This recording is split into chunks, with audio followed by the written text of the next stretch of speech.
ये फैन को पता था कि वो ठीक हो या ना हो, उसे यहाँ पे बच्चे पैदा करने की मशीन ही समझा जाएगा। उतने में लिंग लांग यहाँ पे इजुबे को धक्का दे देती है, ये कहते हुए कि अब से तुम 1 महीने के लिए इसका ख्याल रखोगी, और वो उसे ऑल द बेस्ट कहती है। किस लिए भाई? मैं बहुत गंदी गंदी सोच रहा हूँ, चीजें छोड़नी पड़ेंगी। तो फिर एल्डर ये इन लोगों को शुक्रिया कहता है ये सब कुछ करने के लिए, जिसपे वो लोग उससे कहते हैं कि हम लोग अजनबी थोड़ी ना है, परिवार है। तो फिर एल्डर ये फैन से कहते हैं कि मुझे घंटा फर्क नहीं पड़ता कि तुम नॉर्मल होते हो या नहीं, लेकिन लड़कियों को तुम्हें अच्छे से ट्रीट करना है। अगर तुम ये नहीं करोगे तो फिर मैं तुम्हें कभी भी यहाँ पे माफ नहीं करूंगा। ये फैन भी आगे से प्रॉमिस करता है कि वो यहाँ पे इन लोगों को सर पे चढ़ा के रखेगा, सॉरी ये थोड़ा सा अजीब लगा, पलकों पे बिठा के रखेगा।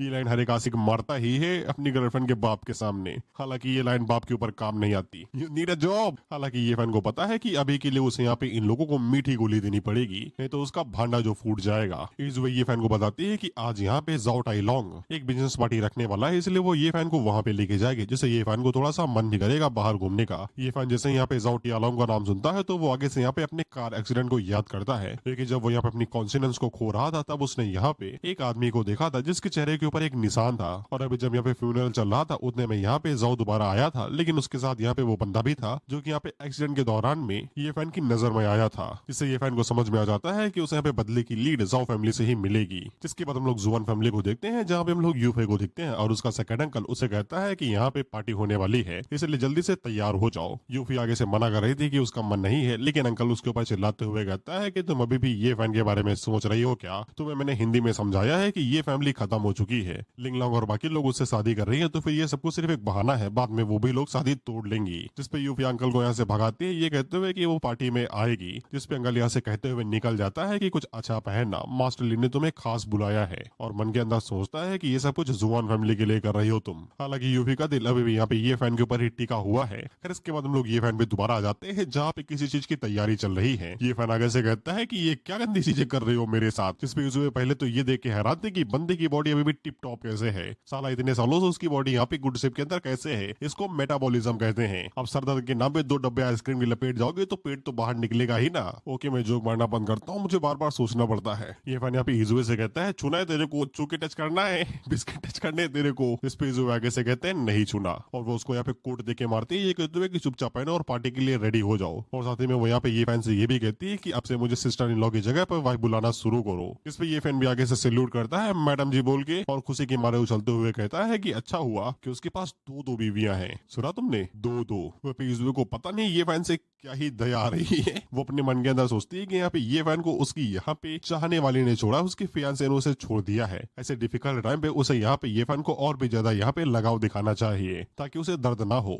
इसीलिए वो उसको यहाँ पे गले लगा लेती है और उससे कहती है कि अब से वही उसकी यहाँ पे बीवी रहेगी। इस पे ये फैन भी उससे कहता है कि वो बेस्ट वाइफू है। खैर इसके बाद ऑथर यहाँ पे सेंसर करके हमें कुछ तो दिखाने की कोशिश करता है जो मुझे दिखाई नहीं दे रहा, लेकिन मेरा गंदा दिमाग कुछ तो दिखा रहा है। एडिटर ये सौभाग्य इनको भी दिखाया जाए और ये भी गेस करे टिल्ट करके। लेकिन हालांकि ये दोनों जैसे ही क्लोज आते हैं तो फिर इजुए को यहाँ पे बॉडी के अंदर कुछ खास सेंसेशन फील होने लगते हैं। बाय द वे सेंसेशन को हम लोग बड़े प्यार से डुअल कल्टीवेशन कह के बुलाते हैं। हालांकि ये फैन के लिए एक एबिलिटी है। ये फैन के लिए उसकी बॉडी के अंदर एक मिस्टीरियस फ्लेम है जो कि यहाँ पे उसकी मदद करती है उसे ग्रैंड मास्टर लेवल तक पहुंचाने में, यानी कि ये 15 की उम्र में इसलिए ग्रैंड मास्टर लेवल तक जा सका था। जब तक यहाँ पे ये फैन किसी लड़की के कॉन्टेक्ट में रहता है और वो लड़की यहाँ पे इमोशनल फ्लक्चुएशन को महसूस करती है, ये फैन को यहाँ पे स्पिरिचुअल वार्मथ मिलती है। वार्मथ या फिर वार्म शरीर की गर्मी। एडिटर नीचे स्पेलिंग डाल देना। और ये फैन इसी चीज को यहाँ पे मार्शल आर्ट की के अंदर कन्वर्ट कर देता है, जो कि उसकी पावर को यहाँ पे इनहेंस करता है। हालांकि ये रिक्वायर्ड नहीं है कि ये फैन यहाँ पे किसी लड़की के साथ कॉन्टेक्ट में आए, बिना कॉन्टेक्ट के भी ये स्पिरिचुअल फ्लेम्स यहाँ पे उसके लिए स्पिरिचुअल वार्मथ बनाने देती रहती हैं और उसकी ट्रेनिंग में यहाँ पे मदद करती हैं। हालांकि जब वो किसी लड़की के कॉन्टेक्ट में आएगा तो फिर ये कल्टीवेशन जो स्पीड रहेगी ये कई गुना ज्यादा बढ़ जाएगी। अब तो भाई के पास यहाँ पे 7 समुंदर है, तो फिर उसे लहरों की कमी कहाँ ही होगी। अब तो वो बहुत ही जल्द अपने रिदम्स को यहाँ पे ब्रेक थ्रू करेगा। 7 समुंदर में इस भाई के पास 7 बीवियां हैं। आई डोंट नो हाउ, मतलब कि ये अपनी अंडियों को भी नहीं छोड़ने वाला। आई मीन उन लोगों ने बता दिया है कि सिर्फ सगाई हुई थी, नाम की शादी एकमात्र, तो फिर मुझे कोई फर्क नहीं पड़ता। और वैसे भी जिसने रेड ऑफ हीलर देखा हो उसको तुम कहीं इन सभी चीजों से हिला पाओगे। हालांकि इजुए के लिए कुछ ज्यादा ही हो रहा था, इसलिए वो उसे साइड में धक्का मार के यहाँ से बाहर निकल आती है। उतने में उसका कोई बॉडीगार्ड या फिर सर्वेंट आता है जो कि उसे बताता है कि फैमिली हेड और साथ ही में सेकंड मास्टर दोनों उसे यहाँ पे देखना चाहते हैं और उसके साथ किसी बारे में बात करना चाहते हैं। तो इजुए को भनक लग जाती है कि वो सभी लोग उसे यहाँ पे ट्रायल के अंदर डालने वाले हैं। बेसिकली फैमिली बड़ी है जहाँ पे बिजनेस बटा हुआ रहता है, तो ट्रायल एक तरीके से यहाँ पे किसी की गलती को यहाँ पे या फिर प्रॉफिट को भाड़ा में जा यार देख लेना तुम। इजुए स्टाइल के लिए पहले से ही रेडी थी। ये फैन को पहले से ही पता था कि ऐसा सब कुछ सिर्फ उसके साथ शादी करने की वजह से हुआ है, इसलिए लिए उसको तो जाना ही पड़ेगा। और भाई तुम्हें मच्छर इतने ज्यादा है, मेरा दिमाग खराब हो रहा है, मैं हवा में हाथ मारूं 10-20 आ जाएंगे, मैं अपनी बहन को दे दूं, वो सुपारी समझ के चबा जाएगी इनको। और ऊपर से 6 तो इन लोगों ने मुझे बना ही दिया है।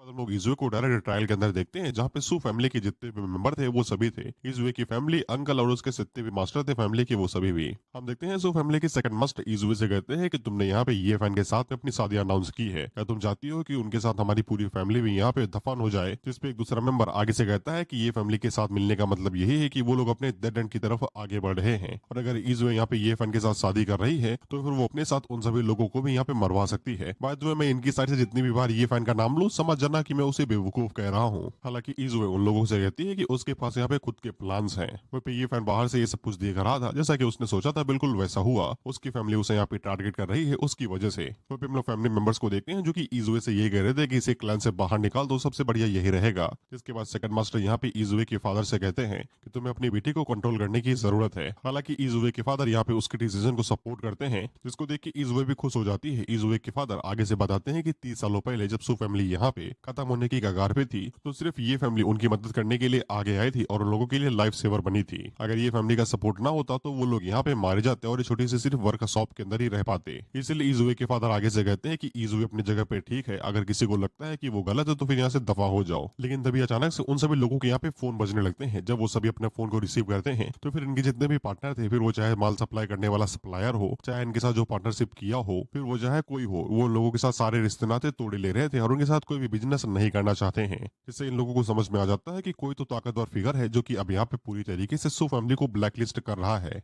इजुए के फादर को समझ में आ जाता है कि जो लोग इतने समय यहाँ पे ये फैमिली को टारगेट कर रहे थे, अब वो यहाँ पे सू फैमिली को टारगेट कर रहे हैं ताकि इन लोगों को डराया धमकाया जा सके। इसीलिए सू फैमिली के जितने मेंबर थे वो सब यहाँ पे इजुए के फादर से ये कह रहे थे कि अभी अच्छा इंसान बनने का कोई भी फायदा नहीं है। ये फैमिली के साथ जो कुछ हो गया वो हो गया, लेकिन वो लोग यहाँ पे उस बंदे को बिल्कुल भी उंगल नहीं कर सकते हैं जो यहाँ पे ये फैमिली को बर्बाद किया है। अगर ऐसा ही चलता रहा तो उनकी फैमिली अब यहाँ पे पूरी तरीके से बर्बाद हो जाएगी। और ऊपर से उसने भी बोला था कि वो यहाँ पे जिया फैमिली के साथ में पार्टनरशिप करना चाहता है। अगर ऐसा ही चलता रहा तो वो यहाँ पे कभी भी उनके साथ पार्टनरशिप नहीं कर पाएगा। और ये डील यहाँ पे सू फैमिली के लिए काफी ज्यादा जरूरी है, इसलिए इजुए के फादर भी कुछ भी नहीं कर पा रहे थे। वहीं पे सेकंड मास्टर तो इजुए से ये बोला था कि ये सब कुछ उसकी गलती है, उसी की वजह से सब कुछ बर्बाद किया है। इजुए उन लोगों से कहती है कि वो जिस पार्टी में जा रहे हैं वहाँ पे जिया फैमिली भी आने वाली है, उसकी पावर में जो कुछ भी होगा वो सब कुछ करेगी ये डील यहाँ पे कन्फर्म करने के लिए, जिससे वो सू फैमिली को प्रोटेक्ट कर सके। और अगर वो कुछ नहीं कर पाती है तो वो अपने सारे शेयर्स यहाँ पे बेच देगी और सू फैमिली को छोड़ के चली जाएगी। लेकिन वो उन लोगों के लिए यहाँ पे कोई भी बोझ नहीं बनेगी। वहीं पे ये फैन अपने मन के अंदर सोचता है कि उसे अपनी वाइफ से यही उम्मीद थी, और वो मन के अंदर सोचता है कि जिया फैमिली से कौन आने वाला है। अगर वो उनसे पहले मिल चुका तो शायद से वो यहाँ पे इजुए की मदद कर देगा कॉन्ट्रैक्ट साइन करने में। बेसिकली ये जिया फैमिली के किसी मेंबर को जानता होगा किसी तरीके से। मैं यहाँ पे जज बनना चाहता हूँ, लेकिन भाड़ में जाए भी, दो गोली की स्टोरी पे मैं अपना ध्यान क्यों दूं। इसके बाद हम लोग जाओ टियालांग को देखते हैं जो कि ये फैन को देख के कहता है तो बेवकूफ है ना, ये यहाँ पे क्या कर रहा है। जिसके बाद वो यहाँ पे ये फैन से कहता है तुम्हें भूख लगी है, खाने के लिए कुछ चाहिए, तुम्हारे लिए कुछ मंगाऊं। वो ये फैन अपने मन के अंदर सोचता है इसे खर्चा पानी चाहिए क्या, ये इसे सर्विस करवानी है जो यहाँ पे घूमते हुए आ रहा है। और वो आगे से कहता है क्या लाए वो मेरे लिए। जिसके बाद हम लोग जाओ को देखते हैं जो कि यहाँ पे वोडका को कुछ ज्यादा ही हाई लेवल का बना रहा था। बोलूंगा ना, बस देख लो, यूट्यूब पकड़ लेता है। जिसके बाद वो यहाँ पे सिगार की राख भी डालता है और बची कुची कसर ये हरामी पूरी कर देते हैं। अगर ये सीन किसी बुली सीन का होता या फिर बुली वाले स्टूडेंट का होता तो हमें एम्पैथी फील होती बुली के लिए लेकिन हमें जाओ के लिए बुरा लग रहा है क्योंकि जाएगा तो ये इसके ही मुंह में। करिए ये फैन से कहता है लो तुम्हारे लिए स्पेशल ड्रिंक बनाई है, स्टिंग एनर्जी, प्रोटीन के लिए चोको चिप्स भी डाली है। वो पे जाओ का एक ही मकसद है कि वो यहाँ पे इजुए को पाना चाहता है, जिसके लिए वो यहाँ पे ये फैन की फील्डिंग भी सेट कर सकता है। बाय द वे वो करेगा नहीं क्योंकि ये सर्कमस्टेंसेस ही ऐसे बनाए जा रहे हैं। इजुए की फैमिली को जो टारगेट किया जा रहा है उसमें जाओ फैमिली का ही हाथ है कहीं ना कहीं।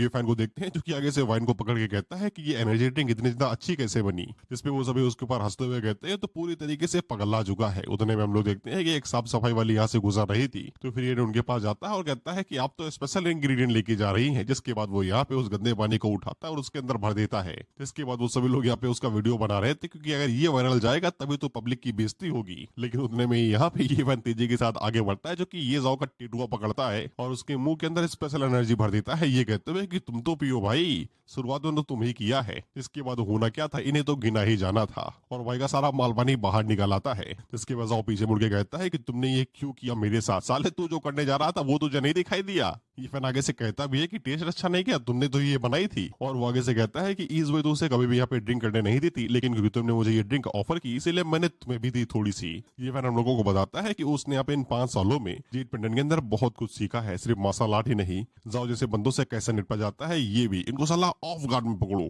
जब ये सतर्क करना हो तब इनकी गुद्दी पीटो। फिर इसके बाद वो अपने लोगों को आगे भेजता है ये फैन की सर्विस करने के लिए, लेकिन वो बेचारे कर नहीं पाते हैं। ये फैन तो कुछ भी नहीं कर पाता, क्योंकि उसके कुछ करने से पहले यहाँ पे एक पहाड़ आता है जो कि ये फैन को प्रोटेक्ट करने के लिए आया था। वो तो लोगों की मुंडी पकड़ता है और आपस में टकरा के उन्हें एक जाल और 2 दिल बना देता है। और वहीं पे उस पहाड़ को देख के जाओ की फट जाती है। वो आगे से कहता है कि तुम तो यहाँ पे नहीं थे साला, तुम तो टाउन से बाहर थे ना। इसमें वो पहाड़ आगे से कहता है अगर वो यहाँ पे नहीं रहेगा तो फिर उसके ब्रदर ये फैन को प्रोटेक्ट कौन करेगा। ये बंदा ये फैन का अच्छा दोस्त है जिसका नाम वैंग फुगुई है। ये फैन में बताता है कि वैंग उसके साथ ही पला बढ़ा है और इन 5 सालों में जब से वो बेवकूफ था तब से वो उसके साथ ही रहा है और किसी को भी उसने यहाँ पे बुली करने नहीं दिया उसको। सही समय पे उसे यहाँ पे वैंग को फ्री भी करना ही पड़ेगा। वह पेजाओ के जो चेले थे वो आगे से कहते हैं कि उन्हें वैंग के साथ बिल्कुल भी नहीं भिड़ना चाहिए, उसकी जो यहाँ पे फाइटिंग एबिलिटीज है वो एकदम पीक पे हैं। इसीलिए जाओ अपने साथी को लेके भाग जाता है, वो दो तो लेके जाओ भाई, तुम्हारे ही है वो। इसके बाद अपने होठों को चबाते हुए कहता है कि मुझे फर्क नहीं पड़ता कि वैंग उसे यहाँ पे ये फैन को प्रोटेक्ट करके रखता है अपनी जिंदगी के लिए, बहुत ही जल्द ईज़िली उसकी हो जाएगी। वह लोग वैंग को देखते हैं जो कि यहाँ पे ये फैन से कहता है कि मुझे सुनने मिला कि तुम्हारे लिए 7 बीवी आ रही हैं, अगर तुम्हारी बुद्धि ठिकाने पे होती तो तुम बौखला ही जाते खुशी के मारे। जिसपे तो ये फैन भी एक बार खुद से सवाल पूछता है कितना नीच आदमी था क्या मैं। उतने में वैंग को भी कुछ यहाँ पे गड़बड़ महसूस होती है, क्योंकि यहाँ पे ये फैन के एक्सप्रेशन कुछ अलग अलग लग रहे थे। जिसके बाद वो उसके ऑरा को भी चेक करता है सूंघ के, आई डोंट नो हाउ, लेकिन वो ये फैन से जरूर कहता है कि तुम्हारा ऑरा बदला बदला सा लग रहा है, ये मत कहना कि तुम रिकवर हो चुके हो। हालांकि ये फैन उसको भी पट्टी पड़ा देता है, ये कहते हुए अब्बा डब्बा जब्बा। उतने में ईज़ुए भी यहाँ पे आ जाती है जो कि यहाँ पे ये फैन को ढूंढते हुए आए थे, क्योंकि ये साला गायब हो गया था। ईज़ुए के आते ही वैंग उसे यहाँ पे ग्रीट करता है भाभी जी कह के, और बताता है कि वो यहाँ पे ये फैन को जिंदगी भर प्रोटेक्ट करेगा, उसे चिंता करने की जरूरत नहीं है। जिसपे ईज़ुए भी खुश हो जाती है कि